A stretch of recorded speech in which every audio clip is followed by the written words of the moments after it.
Hello friends, I just finished reading this book. You son of a bitch. Yeah, that kind of sums up my freaking review of this book. But really, yeah, we're going to talk about this book, because I just finished reading it, and my review is basically, what the fuck did I just read? For those of you who have not read this book, so basically, there is a lot of things happening, but the basic premise of the story is that it is about a guy who has a house, and it is larger on the inside than it is on the outside. And I will be spoiling several things, so if you don't want to be spoiled, but for the love of God, I'm honestly saving you from reading this book, because the amount of headaches this book has given me is no joke. But anyway, back to the book. So the main, plot of the book is about a case study of a guy who finds out that there is just a sudden extra space in his house that didn't exist there before. Like, imagine, you're just walking through your house one day, and there's suddenly, an opening, a doorway, just a hallway that leads somewhere that wasn't there before. But don't get excited, because when you go in there, your entryway that you used to come out of is gone. Which sounds fucking claustrophobic and terrifying. It kind of reminded me of that one scene, if you guys remember Are You Afraid of the Dark, that one show, there was that one scene in Tale of the Dollmaker, when the kids, enter the dollhouse, and then the wall seals the door entry behind them when they turn back. That's what fucking, I just got goosebumps. Also, for any of the folks who are SCP fans out there, reminded me of the SCP-970, the one with the infinite corridors.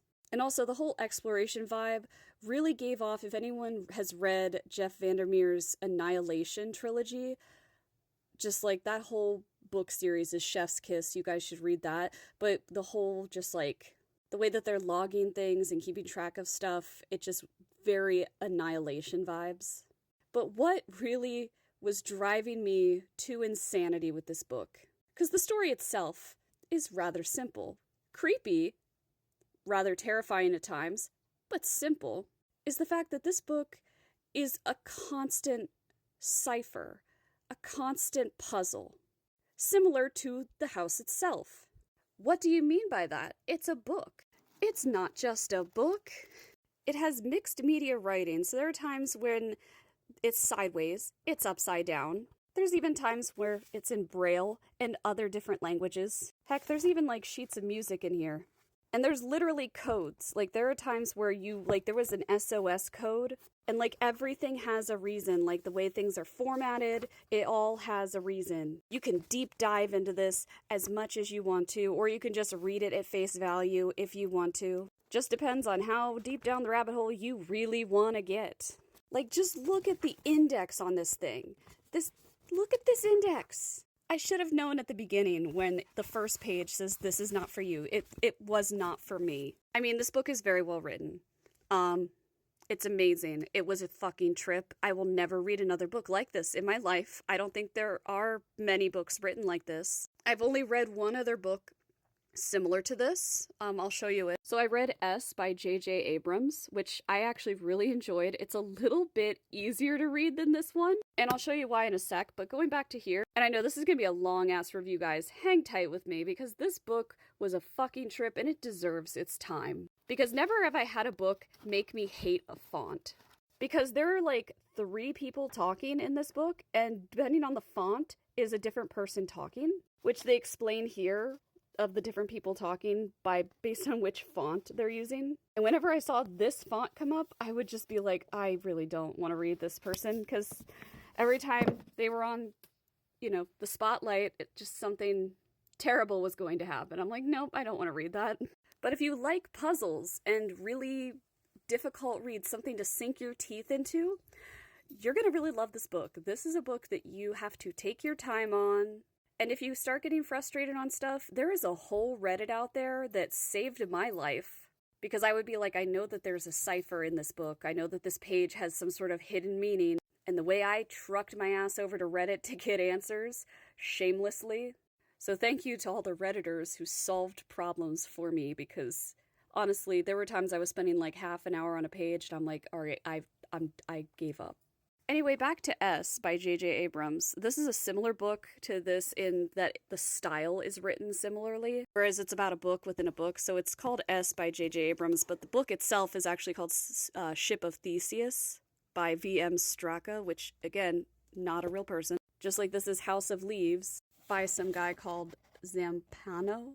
And if you guys want me to do a full thing on this one, I did a review on this way back when I read it, but this one, at least when you go through here, nothing is upside down. It's mixed media, but at least this one, nothing's upside down. It's all just written in the margins. And then there's different leaflets that are stuck in the book. But at least nothing's upside down. I never thought I'd have to say that about a book. At least nothing's upside down. So anyway, the long and short of it, I enjoyed the experience of reading this book. Will I ever read this book again? Oh, God, no. This book successfully made me feel stupid the entire time. Which is fine. I felt the same way about this one. But that's the purpose of these. They're made to make you think. They're made to have you slow down, decipher things, read things in a different way. There was literally a letter where the first letter that was capitalized in every word was actually different, like a whole different meaning. There was another one where like the SOS message, so like the punctuation, it had like a different meaning. So it's fun, it's interesting, it makes you look at things differently. For me, again, I like to mix stuff up, but it was not for me. I'm giving it a solid 3. I would love to hear everyone's thoughts about this book. Drop in the comments. How far did you guys get? Did you guys finish the book? What page did you make it to? Did you make it all the way through? And if you made it this far in the review, kudos to you.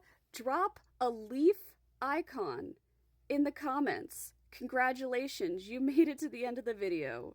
I did not intend for this video to be this long, but I just felt like this video needed to have a rant because this book has been plaguing my life for the last couple days.